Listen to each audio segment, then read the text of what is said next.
কোরআনে আছে, নবী করিম সাল্লাল্লাহু আলাইহি সাল্লামকে আল্লাহ রাব্বুল আলামিন বলেন, ফাকাইফা ইযা জিনা মিন কুল্লি উম্মাতিন বিশাহিদিন ওয়া জিনা বিকা আলা হাউলাই শাহিদা। আমি আমার বন্ধুকে তার প্রত্যেকটা উম্মতের আমলনামা হাতে ধরে ধরে দেখাবো। আমি আমার বন্ধুকে বলবো, বন্ধু আপনি আপনার উম্মতকে শাফায়াত করুন, কোনো বাধা নাই। আপনি আপনার উম্মতের জন্য সুপারিশ করুন, কোনো বাধা নাই বন্ধু।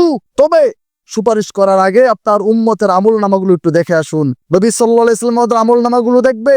নবী সাল্লাল্লাহু আলাইহি ওয়াসাল্লাম যখন আমাদের আমলনামার পৃষ্ঠা উল্টানো শুরু করে দিবে, বিশ্ব নবী দেখবে উম্মতের আমলনামায় ফজর নাই, উম্মতের আমলনামায় জোহর নাই, উম্মতের আমলনামায় আসর নাই, উম্মতের আমলনামায় মাগরিব নাই, উম্মতের আমলনামায় এশা নাই, উম্মতের আমলনামায় রমাদান মাসের রোজাগুলো নাই।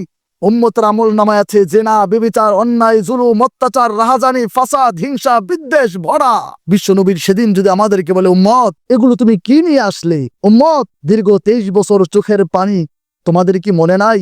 উম্মত তোদের জন্য তায়েফের ময়দানে আমি রক্ত ঝরিয়েছি, তোমরা ভুলে গিয়েছো? তোমাদের জন্য আমি খন্দকের যুদ্ধে পেটে পাথর বেঁধেছিলাম, তোমরা ভুলে গিয়েছো? উম্মত তোমাদের জন্যে আমার জন্মভূমি মাতৃভূমি মক্কা ত্যাগ করে মদিনায় চলে গিয়েছিলাম, উম্মত তোমরা ভুলে গেলে? সেদিন বিশ্বনবীর সামনে কি জবাব দেব আমরা?